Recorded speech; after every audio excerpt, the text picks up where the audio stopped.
خب ببین، هدف گذاری یه موضوع خیلی مهمیه که اون بیرون راجبش خیلی چرت و پرت میگه. مثلا بذار با یه مثال رو شروع کنم. مثلا میگم میخوای بری باشگاه یا میخوای یه چیزی رو یاد بگیری، هدفهای کوچیک بذار.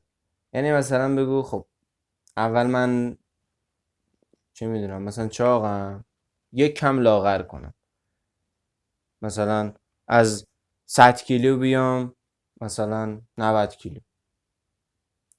یا چه میدونم مثلا راجب زبان، من بیشتر راجب این مثال میزنم.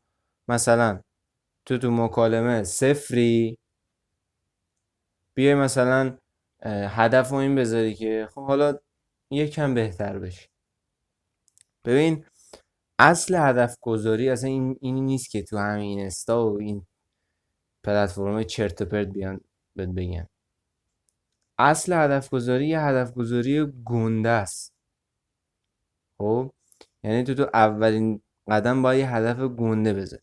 حالا بذار قبل از اینکه دیگه بیشتر وارد اینا بشم، فرق بین هدف و رویا رو اول بهت بگم، بعد بریم سراغ بزرگ بودنش. ببین، حالا رویا که خب چیزی که مثلا میگه حالا شاید تو خواب ببینی و اینا. ببین، رویا همون چیزی که تو تصور میکنی. مثلا تصور میکنی وای من یه بدن 6 تیکه لینه، چه میدونم بازو، مثلا حالا بخوایم عادی صحبت کنیم، بازوها حرفه‌ای، چه میدونم ساعد خفن باشه، چه میدونم پا حرفه‌ای، چیزهای مختلف. حالا یه تصویری تو ذهنت داری که به چی میخوای برسی. یا بدن یکی رو دیدی، برای خودت اون هدف رو مثلا گذاشتی، گفتی میگی که بدن میخواد شبیه اون باشه. اینجا تو این رویا این به قولی رویای تو ذهنت هست. یعنی میگی که خب من میخوام این کارو، میخوام به اون برسم، یا میخوام مثل فلانی زبانم روون بشه، میخوام چه میدونم توی دو میدانی مثل ایکس سرعتم به اون برسه. خب این چیزی که گذاشتی بر خودت و میخوای بهش برسی. وقتی هیچ کاری نکنی براش، یعنی نه برنامه ریزی انجام بدی، نه بخوای دیسیپلین تو حفظ کنی، نظم و استمرار تو حفظ کنی و توی اون مسیره نیافتی، حالا هدف و با دو تا چیز دیگه به قولی یه مثلثی هن که کلا هویت و کلا اون مسیر تو میشین. کلا که چیزای رشد فردی همه هم وصل هستن، ولی خب توی این ویدیو و دو تا ویدیو بعد از این ویدیو به قول این سه تا با هم دیگه مثل سه تا ویدیو قبل از این ویدیو مرج میشن، یعنی به هم مرتبطن و با اینا این هویت خودتو به قولی میچینی. حالا برگردیم سر هدف و رویا. رویا چیزیه که تو ذهنت داری ولی هیچ کاری باش انجام نمیدی، نه برنامه‌ریزی نه دیسیپلین، هیچ. پس رویا اینجوری بهت بگم هدفیه که تو هیچ کاری براش نمیکنی، فقط تو سرت هست. اما حالا هدف چیه؟ پس رویا شد هدفیه که تو هیچ کاری براش نمیکنی. حالا هدف برعکسه، رویاییه که تو براش یه حرکتی انجام میدی که تبدیل میشه به هدف. حالا تو این هدف رو داری که به اون بدن حرفه‌ای برسی، این هدف رو داری که به اون سطح زبان برسی، میخوای برنامه نویسی یاد بگیری، میخوای چه میدونم حالا ترید یاد بگیری، میخوای هر چیزی به هر کاری، هر چیزی میخوای یاد بگیری، به هر کاری میخوای برسی. توی هر چیزی وقتی هدف رو برای خودت داری، حالا براش برنامه ریزی میکنی، میشه هدف. دیگه رویا نیست که همینجوری برای خودت داری یه حرفی و از هوا به قولی میزنی. پس یه کاری داری براش میکنی. حالا اوکی ما فهمیدیم هدف یعنی که ما بریم یه حرکتی براش بزنیم. خب حالا من هدفمو چیدم حالا یکم بهتر شد، مثلا یه هدف کم گذاشتم، کم کم کم. ببین چه اتفاقی میفته وقتی یه هدف کم میذاری. فرض کن تو مثلا 100 کیلویی، اینو تصور کن، 100 مثلا 200 کیلو، یعنی یه آدم فوق چاق، غذای چرت و پرت خوردی، روغن زیاد خوردی، چه میدونم نمک فلان بیسار، اصلا کلا شت، چاقی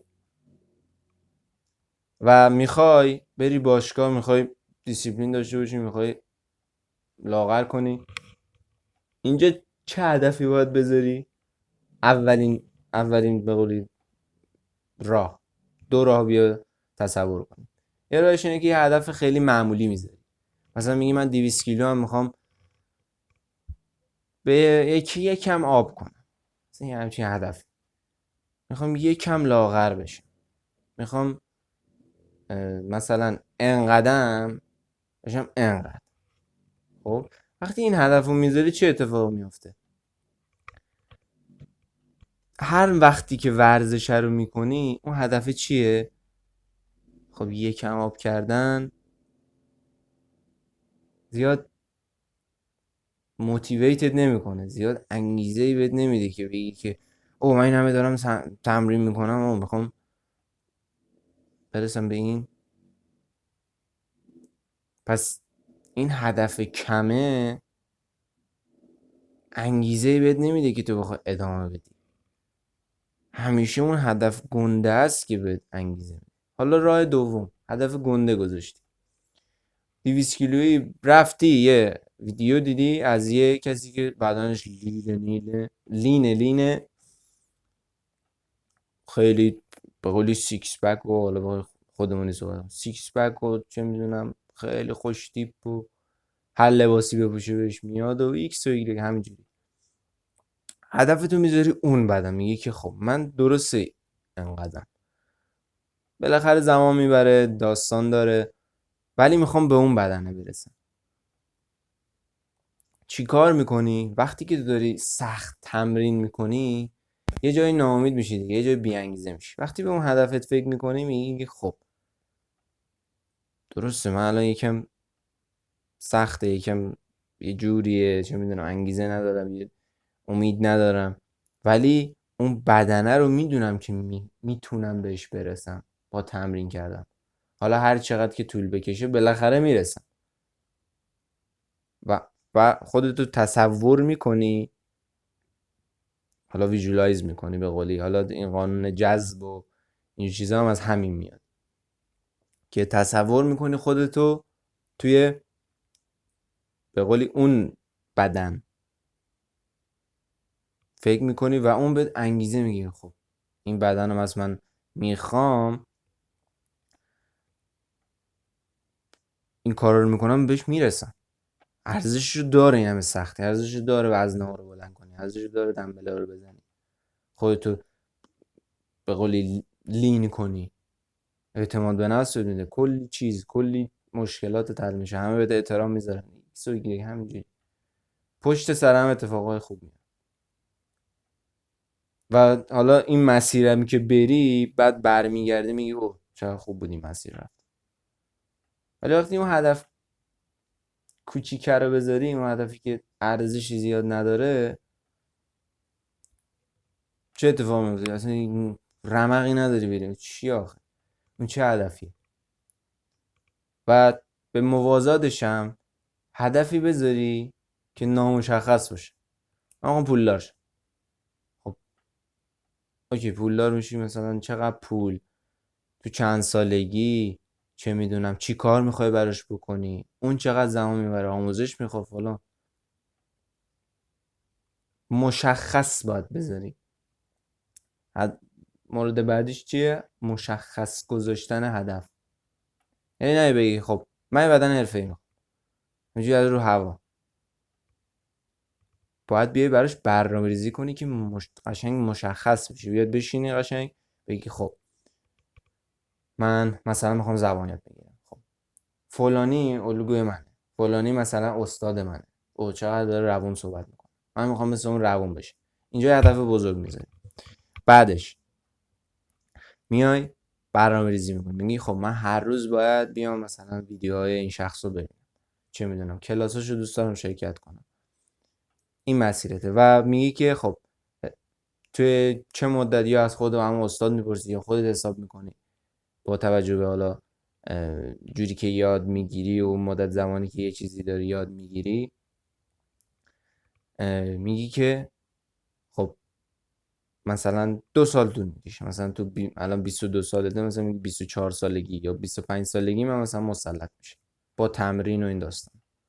و تو اینجا مشخص کردی که آقا دقیقا من میخوام چیکار کنم. این که برگرده بگه خب من میخوام حرفه‌ای مکالمه کنم، میخوام روون صحبت کنم، مهاجرت کنم، اینا یه حالت رویاگونه داره، میبینی انگار همینجوری داری برای خودت حرف میزنی. ولی وقتی بخوای پخته تر صحبت کنی، میگی که خب من الان دارم یه سری آموزش‌ها میبینم، میخوام یه سری آموزش‌ها ببینم، تقریبا یه 2 سال دیگه مثلا 3 سال دیگه به یه لول خیلی خفنی میرسم. خب میبینی یکم پخته تره و اینجوریه که اون هدفی که میچینی سمتش میری و مشخص هم هست. یعنی میگی تو این سطح، این بدن، مثلا میگی 1 سال دیگه هدف گندت اونجا هست، این بالا هدف گندت هست، پله پله داره دیگه. میگی که مثلا 1 سال بعد من اینجا، 2 سال بعد من اینجا، من تو مثلا 3 سال به این بدنه میرسه، 5 سال به این بدنه میرسه. و اون به قولی موتیویتد، اون انگیزه رو داری، چون میگی خب من اینو رو بچینم میرسم دیگه.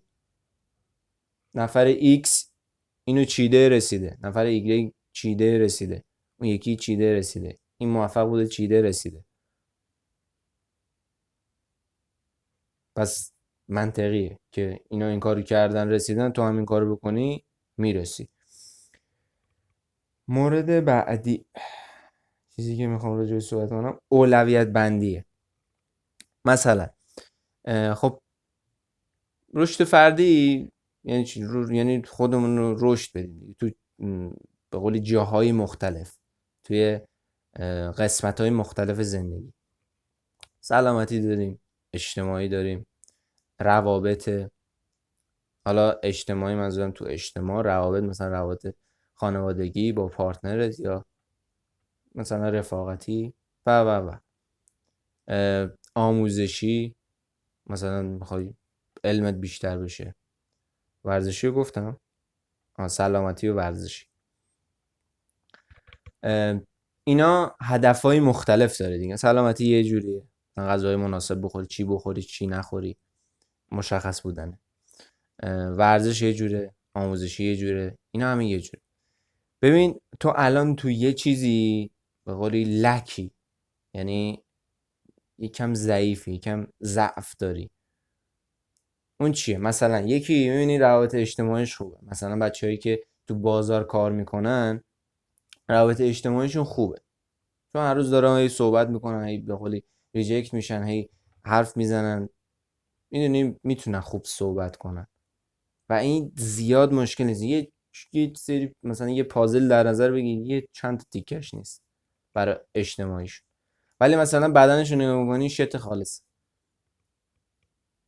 یعنی اون صحبت کردنه خوبه ولی بدنه انگار اونم میکشه پایین. پس تو باید اولویت تو بذاری ورزشه و حالا اونم یه کوچولو کوچولو یاد بگیری، سرعت یادگیری اونو بیاری پایین‌تر، ولی ورزشه رو اولویت بذاری که اونو بیاری بالا، چون تو این تقریبا خوبه بیاری تو سطح این. یا مثلا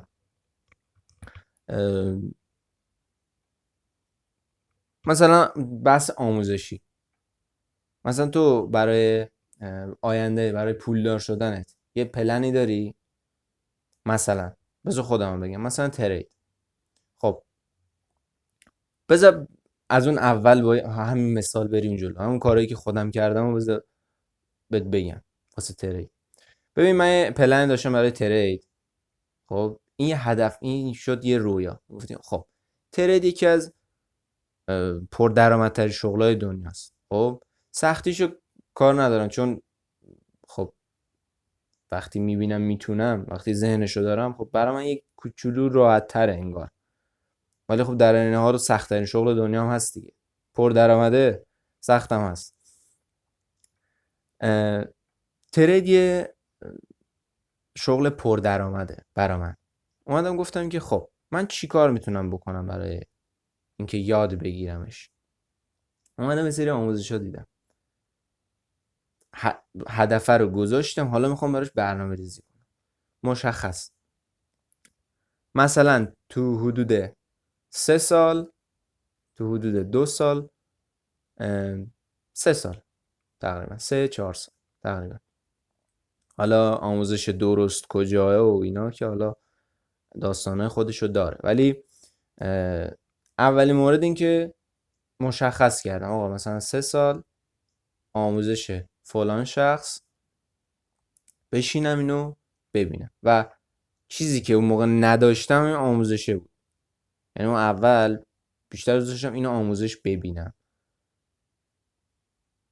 و حالا اون موقعی که من شروع کردم مثلا لول چیزهای مختلف همین بالا پایین بود، یعنی پایین ترین سطح بالا پایین بود. خب و من همه رو آوردم بالا. خیلی اصلا مثلا شاید تو یک کدوم خیلی بالاتر، شاید تو همین الان خیلی ورزشکار حرفه‌ای باشی. خب پس اونو زیاد نمیخواد درگیرش بشی، باید ببین مثلا آموزش ببینی، یه علمی به خود اضافه کنی. چون دیگه اون افتادی رو مومنتومش دیگه، به قولی کمترین کار بیشترین خروجی رو بهت میده، بهره وریت اونجا بیشتره. ولی تا بخوای یه چیزی شروع کنی یکم سختیشو داره که حالا تو ویدیو بعدی مومنتوم اینا رو میگم.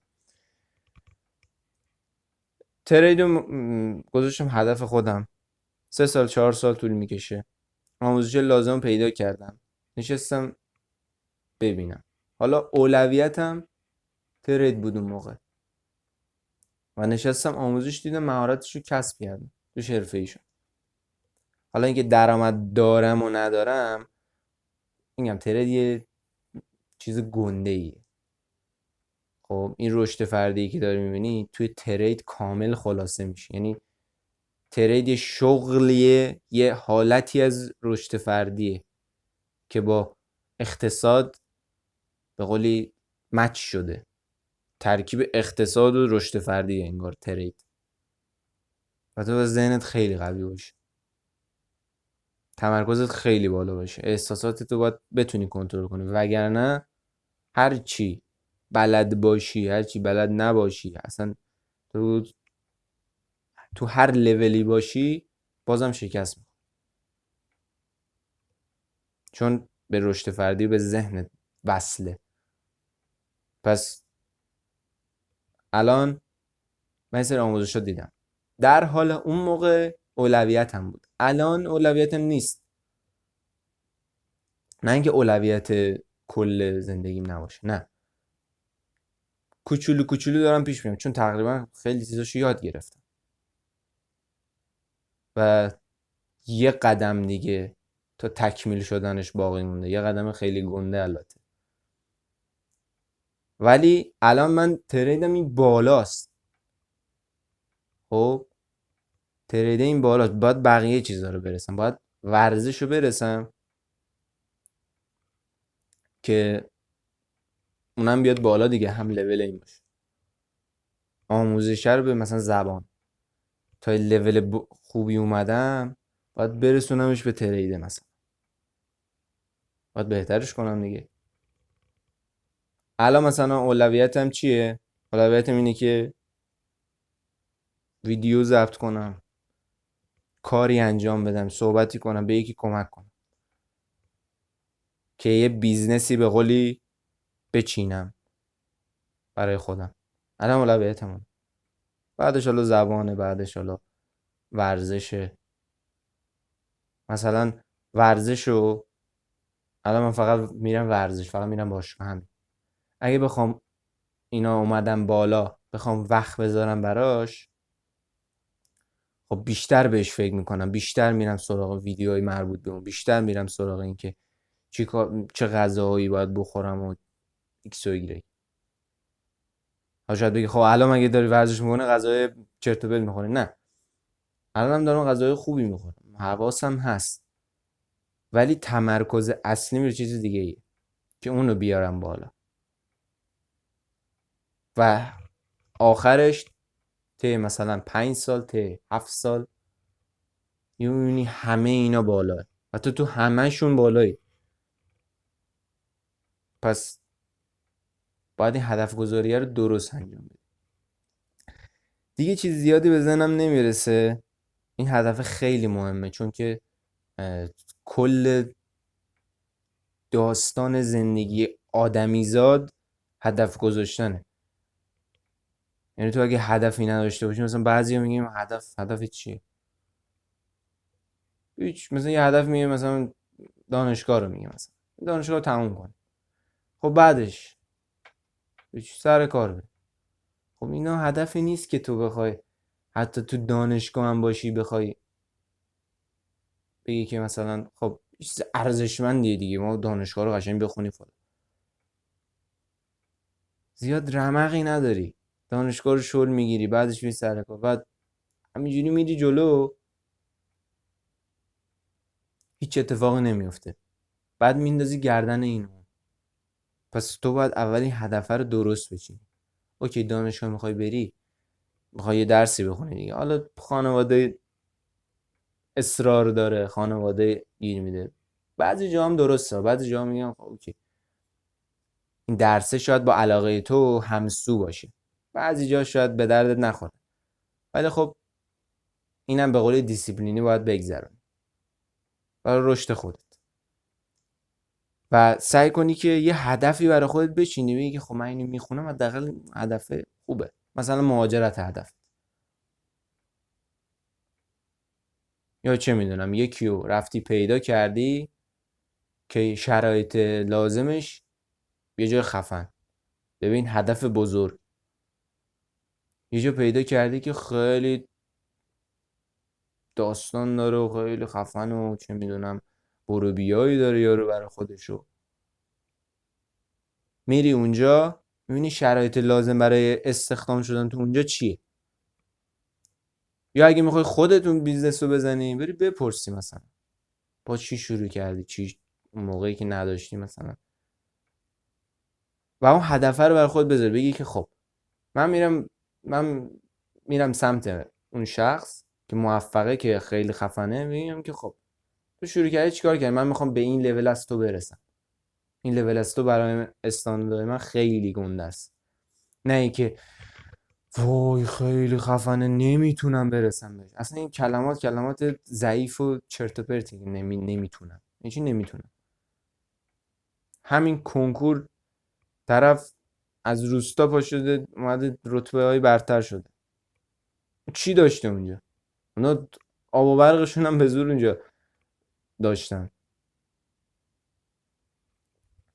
این افراد موفقی که میبینی مثلا میگن که ما از کم شروع کردیم، ما ضعیف بودیم، ما نمیدونم فلان بودیم، اینا همشون که دیگه چرت و پرت نمیگن که، یکیشون درست میگه، تو همون یکیه رو برو بگیر، همونو برو ببین میگه آقا چیکار کرده. و الان منو داری میبینی دیگه، الان داری منو ببین، من الان توی خونه پدر مادرمم، شاید به اون لول خیلی خفن نرسیده باشم ولی قطعا میرسم، چون این مسیر رو هزاران نفر موفق رفتن. این هدف گذاریه رو یکی انجام داده که الان من دارم به تو میگم، یکی انجام داده که من انجام دادم الان دارم به تو میگم. هدف رو نداشته باشی انگار هیچی نداری. اون حالا برگردیم سر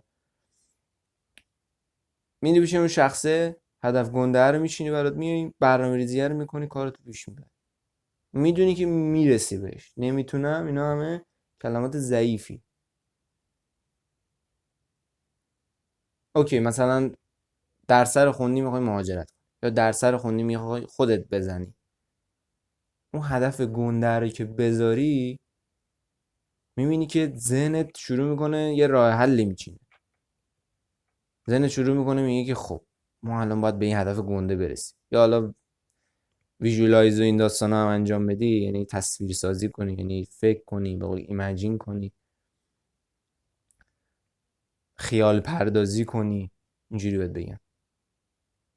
ذهنت شروع میکنه میگه که خب من الان تو این وضعیت هستم، چیکار بکنم، چجوری باید رفتار کنم. هی مسیر برات میاد، هی میشینی فکر میکنی. تنها چیزی که جلوتو میگیره همون ذهنته، و یعنی چیزی نیست که جلوتو بگیره.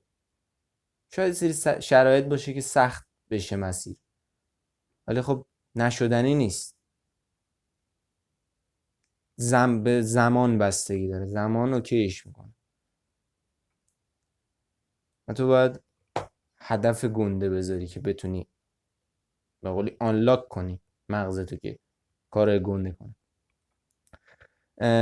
حالا ما خارج از این صحبت هایی که تو یوتیوب داریم و حالا از تجربیاتم میگم، از کاری که کردم و حالا چیزهای مختلف، ذهنیت های مختلف، من یه دوره میخوام ترتیب بدم که احتمالا حالا شاید این ویدیو دیده باشی، انجام داده باشم و دوره پاورجا باشه. دوره اینجوریه که به قولی مرحله به مرحله و از صفر صفر بیایم شروع کنیم رشد فردی، بیایم جلو. مثلا به ترتیب اول این کار رو انجام بدی، بعدش این کار رو انجام بدی، اوکی این کار رو انجام دادی، یه هفته مثلا مدیتیشن میکنی، اوکی بعد عادتت رو مثلا اضافه میکنیم و مرحله مرحله پیش میریم. تو ویدیوها که میگم فصلهای مختلف داره. مثلا فصل اول مثلا بیسیکشه، بیسیک رشد فردیه که توی مسیر فعلا درست قرار بگیری. بعد ذهنیت‌های مختلف، کتابایی که مثلا میخونم و ذهنیت‌هایی که ازش یاد گرفتم و میام بهت میگم. و مثلا اعتماد به نفس، روابط و غیره. و این میشه دوره ما. به علاوه این که خیلی نمیتونم قلومه سلومه صحبت کنم، میخوام خیلی راحت صحبت کنم. به اضافه این که هر جمعه، یعنی هر جمعه توی دیسکورد مثلا تو در ماه 4 بار این اتفاق میفته. همه با هم هستیم و با هم دیگه گپ میزنیم و راجع به دستاوردها، راجع به هدفها، راجع به کارهایی که میکنیم. کسی که خیلی بالاه راجع به اون صحبت میکنه، مثلا تو ورزشی که بالا میبینیم اودمت که بالا، و اینجوری به هم دیگه انگیزه میگی، تو اون محیط قرار میگیری. وقتی تو اون محیط قرار بگیری خیلی راحت تری. یه فکری میاد تو سرت، یهو میای تو اون محیط، همه بهت انگیزه میدن. به نظرم چیز خفنیه. یعنی من اگه از اون اول یه همچین جایی رو پیدا میکردم، یه همچین جایی رو داشتم، سریعتر پیشرفت میکردم. و دوباره به اضافه این که با خود منم میتونی در ارتباط باشی، ولی زیاد نمیخوام که این کارو بکنی، چون که چیزایی که من تو اون ویدیوها میگم و چیزایی که تو یوتیوب میبینی همش همونه و بیشتر عملیه. باید اون کار انجام بدی. فکر کردن راجع به سوال پرسیدن فکر زیاد که منصرفت میکنه از انجام اون کار. تو ویدیو دیسیپلین برید نگاه کنی، میبینی من رکورد رو زدم، همینجوری اینجوری وایسادم دارم اینجوری میکنم،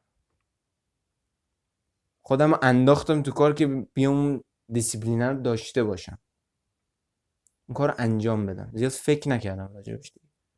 قبل اون ویدیو اصلا نمیخواستم اصلا ویدیوی رکورد کنم، حتی همین امروز هم نمیخواستم، ولی خب اومدم چیدم، چون میدونستم که اگه رکورد رو بزنم میتونم این همه صحبت کنم بدون اینکه اصلا چیزی جلوم باشه. الان اینجا یه سری چیزا نوشتم، ببین چقدره، اینقدر. همشو دارم از خودم میگم، یعنی از چت جی پی تی یا از چه میدونم ویدیوی دیگه ای، از سایتی، چی جایی ور نداشتم. همه حرف خودم، همه از تجربیات خودم. تو اون کتابی که خوندم، تو اون ویدیوهایی که دیدم، ویدیوهایی که میبینم، کتابایی که میخونم، میام تو زندگی انجام میدم، میام همونا رو به تو میگم. توی دیسکورد تازه خصوصیت پرایوت تر بقولی. و حالا فکر کنم اینو نگفتم، توی دیسکریپشن لینک هستش، لینک دیسکورد. توی هوم چیز هم هست، هوم چنل هم هست. آخر نشد من این درست بگم. هوم چنل هم هست، قسمت مور میتونی اونجا بزنی، ولی پایین کار میکنه درسته. عضو دیسکورد بشی، اونجا قراره دیگه داستان داشته باشی. و میگم میتونی هم من سوال بپرسی، میتونی حالا صحبت کنی. من کسی هم که انگیزه رو بهت میدم، یعنی شاید یه سری کارا انجام بدی، رفیقا، دوستا، غریبه، خانواده بهت بگی این کار مثلا به درد نمیخوره. خب من میام واقعیت رو بهت میگم، میگم آخه هر کاری داری میکنی به درد میخوره، ولی باید ادامهش بدی، مثلا یه همچین چیزایی بهت انگیزه میدم.